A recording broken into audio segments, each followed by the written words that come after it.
ஆண்டவரும் இரட்சகருமா இருக்கிற இயேசுவின் இனிய நல்ல நாமத்தினாலே உங்கள் யாவருக்கும் என்னுடைய அன்பின் வாழ்த்துக்களை நான் தெரிவிக்கிறேன். இந்த நாளில் கூட 1 யோவான் 1:3 நீங்களும் எங்களுடைய ஐக்கியமுள்ளவர்களாகும்படிக்கு நாங்கள் கண்டும் கேட்டும் இருக்கிறதை உங்களுக்கு அறிவிக்கிறோம். எங்களுடைய ஐக்கியம் பிதாவாகிய தேவனோடும் குமாரனாகிய இயேசு கிறிஸ்துவோடு கூட இருக்கிறது என்று இங்கே சொல்லுகிறார். அருமையான கர்த்தருடைய பிள்ளைகளே, இந்த நாளில் நம்முடைய ஐக்கியம் எங்கே இருக்கிறது, யாரோடு கூட இருக்கிறது, அந்த ஐக்கியம் எப்படிப்பட்டதாக இருக்கிறது என்பதை குறித்து நீங்கள் கொஞ்சம் பார்க்க வேண்டியது அவசியமாக இருக்கிறது.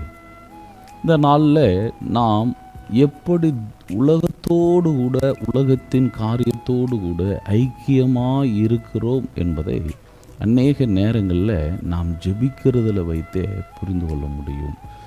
உலகத்தோடு இருக்கிற அந்த ஐக்கியத்திற்காக அநேகர் கண்ணீர் வடித்து கதறி இதுக்காக ஜெபிக்கிறதை நான் பார்த்துருக்கிறேன்.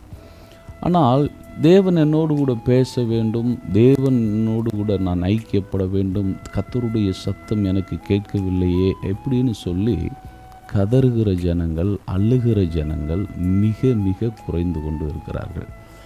காரணம் என்ன? வேத புத்தகம் ரொம்ப தெளிவாக சொல்லுகிறது, ஒருவன் உலகத்துக்கு சிநேகிதனாய் இருக்க விரும்பினால் அவன் தேவனுக்கு பகைஞனாகத்தான் இருக்க முடியும். அப்போ உலகத்தோடு கூட நீங்கள் ரொம்ப ஐக்கியமாகும் பொழுது உங்களுடைய பல மணி நேரங்களை பாருங்கள், பல மணி நேரங்களை நாம் உலகத்தோடு கூட செலவழிக்கிறோம். ஆனால் இந்த தேவ வார்த்தையை நாம் கேட்பதற்கு எவ்வளவு நேரம் ஒதுக்குறோம் பாருங்கள். ஒரு முறை ஒரு சகோதரர் என்னிடத்துல சொன்னார், நீங்கள் 15 நிமிஷம் பேசிட்டீங்க, அதை ஒரு 5 நிமிஷமாக வச்சுருந்தா கொஞ்சம் நல்லா இருந்திருக்கும் அப்படின்னார். ஏனென்றால் இன்றைக்கி அந்த நிலைமைக்கு போய்விட்டது ஐக்கியம். ஆண்டவருடைய வார்த்தையை கேட்கறதுக்கு 5 நிமிடம் தான், அதுக்கு மேலே எங்களுக்கு நேரம் இல்லை அப்படின்ற நிலைமையில் போய்கிட்டு இருக்கிறது. அப்போது நாம் கவனிக்க வேண்டும், இந்த நிலையில் நாம் தேவனோடு கூட ஐக்கியப்பட்டிருக்கிறோம். ஆனால் உலகத்தோடு கூட நாம் அப்படி பேசி கொண்டிருக்கும் பொழுது அப்படி சொல்லுகிறோமா? அப்படி சொல்லுவதே இல்லை. நேரம் போகிறதே தெரியாமல் பேசி கொண்டிருக்கிறோம். நேரம் போயிருச்சா அப்படின்னு சொல்லி பிரிந்து போகும்போது கூட வருத்தத்தோடு பிரிகிறாங்க. அந்த அளவுக்கு ஐக்கியமாக இருக்கிறாங்க. அப்போ தேவன் இங்கே ஐக்கியம் என்று சொன்னால் என்னவென்றால், ஒருவரை விட்டு இன்னொருவர் பிரியும் பொழுது ஏற்படுகிற வருத்தத்தை தான் ஐக்கியம் என்று சொல்லுகிறார். இன்னைக்கு பாவத்தை விடுங்க அப்படின்னு சொல்லும்போது வருத்தம் வருது. ஏன் வருத்தம் வருது? அந்த பாவம் அவங்க ரத்தத்தோடு கலந்து, அவங்கள உணர்வோடு கூட கலந்து, அந்த பாவத்தை செய்யாதீங்க, அந்த துன்மார்க்கமான சந்தோஷம் வேண்டாம், பாவ சந்தோஷம் வேண்டாம் அப்படின்னு சொல்லும் பொழுது அது மிகப்பெரிய ஒரு வேதனையாக இருக்கிறது. ஒரு முறை பாருங்கள், எனக்கு தெரிஞ்ச ஒரு சகோதரர் ஆண்டவராக இயேசு கிறிஸ்துவை ஏற்றுக்கொண்டார். அவர் ஏற்றுக்கொள்வதற்கு முன்பதாக அவர் பல துன்மார்க்கமான பாவ பழக்க வழக்கங்களில் அவர் அடிமைப்பட்டவராக இருந்திருந்தார். இயேசுவை ஏற்றுக்கிட்ட பின்னாடி என்னிடத்துல ஒரு 2 நாள் கழித்து வந்து சொன்னார், எனக்கு இயேசுவை ஏற்றுக்கிட்ட பின்னாடி சந்தோஷமே இல்லை அப்படின்னார். ஏன் அப்படின்னு சொன்னேன். அப்போது அவர் சொன்னார், நான் முன்னாடி பாவம் செய்து கொண்டிருந்த நாட்களில் நான் ரொம்ப சந்தோஷமாக இருந்தேன், இப்பொழுது எதையோ ஒன்றை நான் இழந்தது போல் இருக்கிறேன். நல்லா கவனிச்சு பார்த்தீங்களா? அவருக்கு எதையோ ஒன்று இழந்துட்டாராம். அந்த இழந்ததே அவருக்கு கவலையாக இருக்கிறது. அப்படின்னா இவர் பாவத்தோடு கூட இருந்த ஐக்கியம் எந்த அளவுக்கு பாண்டேஜாக இருந்திருக்கு பாருங்கள். அதனால தான் அப்போஸ்தலனாகிய பவுல் அங்கே ரோமர்கள் நிருபத்தில் அவர் சொல்லும் பொழுது என்ன சொல்லுகிறார்? பாவத்தை செய்வதற்கு, அநீதியை செய்வதற்கு உங்கள் சரீரங்களை எப்படி ஒப்பு கொடுத்தீர்கள் என்று பேசுகிறார். எப்படி ஒப்பு கொடுத்தோம்? எவ்வளவு மணி நேரமாக இருந்தாலும் பாருங்கள். ஒரு சகோதரர் என்னிடத்தில் சொன்னார், பாஸ்டர் நான் காலையில் தேட்டருக்குள்ளே போயிட்டேன்னா இரவு வரைக்கும் நான் தேட்டரில் இருந்து அத்தனையும் நான் பார்த்துட்டு வந்துடுவேன். அவ்வளவு நேரங்களை அவர் செலவழிக்கிறார். அவ்வளவு நேரங்களை செலவழிக்கிற அளவுக்கு அவருக்கு ஒரு ஐக்கியம் இருந்தது. அந்த நேரம் எதை காட்டுகிறது என்றால் ஐக்கியத்தை காட்டுகிறது.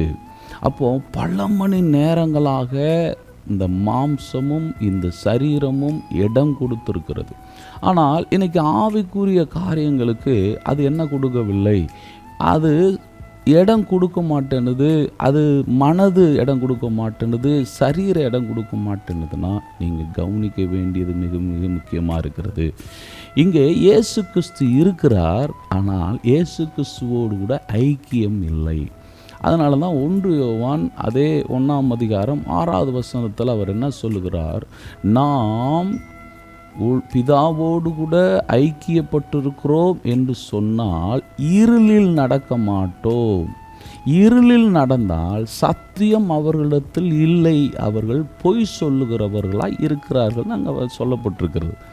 அப்போ நீங்கள் நல்லா கவனித்து பாருங்கள் அருமையான தேவனுடைய பிள்ளைகளே, நீங்கள் பிதாவாகிய தேவனோடு கூட குமாரனாக இயேசு கிறிஸ்துவோடு கூட ஐக்கியப்பட்டவர்களாக இருந்தால் இருளில் நடக்க மாட்டீங்க, இருளை வேண்டாம் என்று சொல்லுவீங்க, இருளில் நடக்கிற சந்தோஷங்கள் வேண்டாம் என்று சொல்லுகிற நிலைக்கு வந்து விடுவீர்கள். அப்போ தேவன் உங்களை பரலோகத்துக்கு கூட்டு போகிறது அவரோடு கூட நீங்கள் ஐக்கியப்பட்டு இருக்கிறதுனால தான்.